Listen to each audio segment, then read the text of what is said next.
Berjumpa lagi dengan saya, Master Santo dari LPK Santo Komputer. Salam sehat, semangat, dan bahagia. Pada video kali ini, kita masih tetap mempelajari pemrograman Flipper tentang bagaimana dan apa serta kenapa Flipper sudah saya jelaskan beberapa kali di dalam video-video sebelumnya, pun juga sudah saya tulis di deskripsi video ini. Tujuannya yang utama dan pertama adalah membantu siapapun yang kesulitan di dalam masuk ke dunia programming, serta siapapun yang telah masuk tetapi macet atau mengalami kesulitan, terutama di dalam berlatih logika atau algoritma. Maka Flipper paling cocok karena dia bisa interaktif, berbeda dengan program-program yang saat ini sudah keren atau canggih ya, sebangsa Python dan kawan-kawannya, tetapi bukan berarti Flipper lalu dipakai terus, bukan. Flipper ini hanya pengantar untuk masuk ke dunia programming modern. Ya, sekali lagi, Flipper merupakan pendasaran atau fondasi untuk masuk ke dunia programming modern. Saya kira itu. Nah, sekarang pada video kali ini kita akan menyempurnakan pembuatan atau text password, dimana pada video yang lalu kita buat secara manual. Maka agar kita bisa memahami lebih jauh, kita simak aja video yang lalu atau paling tidak source code-nya, lalu kita adopsi, kita sempurnakan dengan perintah pengulangan while. Yuk, mari kita kerjakan bersama-sama.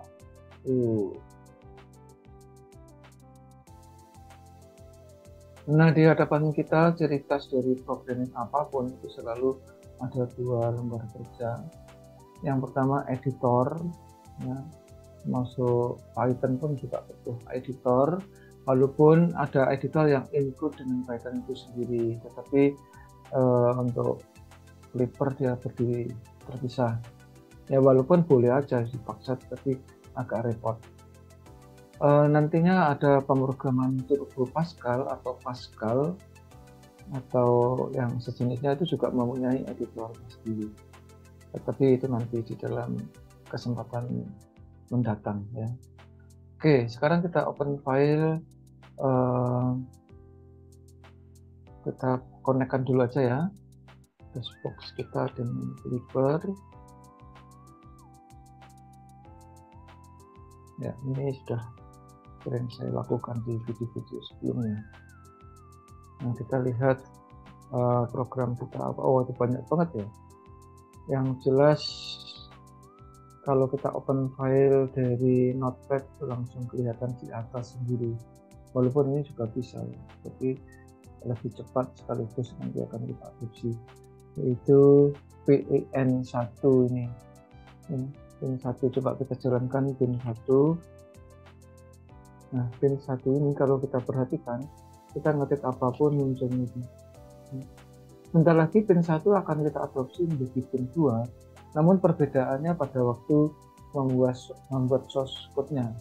Pembuatan source code ini, walaupun ditulis secara manual semacam yang Anda perhatikan di sini, ini satu, kemudian ini yang kedua, itu betul-betul murni manual. Ya, sehingga kalau jumlah karakter yang di entry itu lebih dari 6 akan kesulitan, tetapi hasilnya sama saja. Operator atau pemakai program kita atau juga disebut user tidak mau tahu dia buatnya seperti apa, yang penting dia entry aja. Nah, sekarang kita adopsi ini dengan file save as, kemudian pin 1 ini kita ganti pin 2.prg, lalu ini all files ya. Oke, kita mulai yang pertama. Untuk pembuatan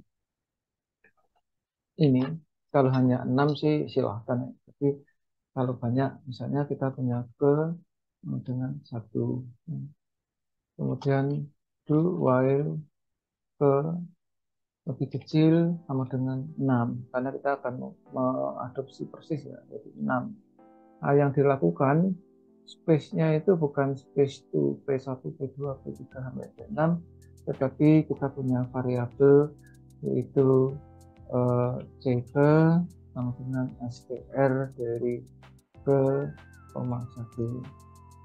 sehingga store P1 to P dan CK, begitu, udah selesai. Itu ya, itu yang pertama. Kemudian yang kedua, kita akan membuat untuk koordinat ini satu lagi, yang 6 kali ke bawah yang saya blok dulu itu akan kita kendalikan dengan CK juga, ke sama dengan 1, sama persis ya, itu while ke lebih kecil sama dengan 6.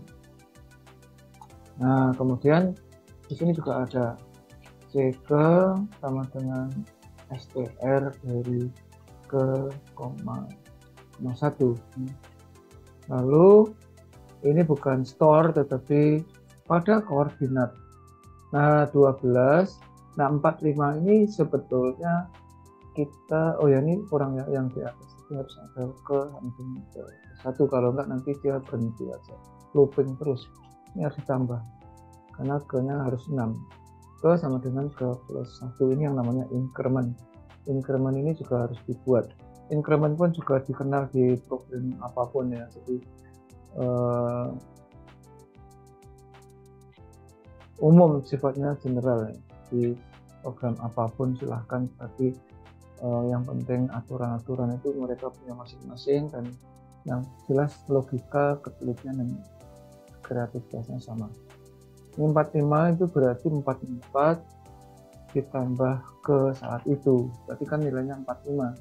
Nah, get-nya bukan get P1 tapi get P dan CK.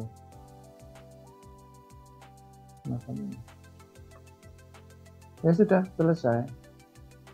Memang kalau yang atas ke sana satu baris jadi 6 baris, tapi kalau yang ini tadi banyak baris, sekarang hanya tinggal berapa baris. Ini tadi harusnya ikut di atas, saya Ctrl X.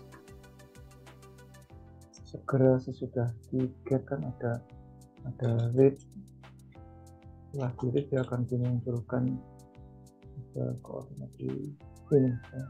Jadi ini bukan 45 tapi adalah 44 dan CK, dimana nilai 44 dan CK yang pertama adalah pasti 45, setelah itu nanti 46 dan seterusnya, itu otomatis ya. Kalau kita hitung jumlah baris yang saya blok ini ada 8 baris, sementara kalau yang di atas itu banyak baris. Nah, mungkin untuk pemetaan umum, kalau Anda mau memakai yang di bawah ini sebagai history atau kenang-kenangan, kita pilih tambah perintah read di sini. Artinya dia tidak akan dijalankan. Yang di bawah ini tidak akan dijalankan, termasuk kita mengetik apapun yang tidak dikenal oleh program Clipper, ini juga tidak dianggap tidak ada gitu. Sekarang kita tes apakah program hasil adopsi ini sudah berjalan atau belum. Kita coba do pin 2, kita coba 1, 2. Oh, ini berarti ada error di mana. Nah, harusnya kan ini ke plus 1. Nah, ini ada yang secara logika udah betul, tapi kenapa dia berhenti? Oh, mohon maaf saya salah ya, mohon maaf, ini harusnya undo, salah ketik. Ini undo ya, kita ulangi, mohon maaf, salah ketik. Nah, itulah yang disebut ketelitian. Mohon maaf. 1, 2, 3, 4, 5, 6. Ya, selesai, sama persis, sehingga operator tidak tahu perbedaan. Kok nggak ada bedanya, kan sama aja gitu. Padahal beda waktu di dalam penulisan source code-nya. Kalau sudah demikian, ini tentu tidak ada gunanya ya. Memang tidak dihapus juga nggak masalah. Tapi kalau kita hapus, tentu program kita lebih pendek, lebih simple. Toh sudah ada pin 1. Kalau mau tahu historinya, kita tinggal open file pin1.rg. Ya, demikian yang bisa saya sampaikan pada kesempatan kali ini. Silahkan Anda simak, Anda pelajari. Kalau Anda terkesan dengan video ini, silahkan di like dan share supaya banyak teman relasi siapapun terinspirasi dari video ini. Terlebih bagi mereka yang saat ini mengalami kesulitan di dalam belajar bahasa pemrograman komputer, harapannya dengan video-video atau konten-konten yang saya buat akan membantu. Tidak tertutup kemungkinan kalau di antara Anda ternyata tergerak untuk belajar secara privat atau secara khusus, saya siap mendampingi. Demikian, sehingga akhirnya semuanya lebih kompeten. Dan memang kita harus kompeten, karena hanya orang-orang yang kompeten yang tetap eksis di dalam situasi dan kondisi apapun. Salam saya Master Santo dari LPK Komputer. Tetaplah sehat, semangat, dan bahagia. Sampai jumpa.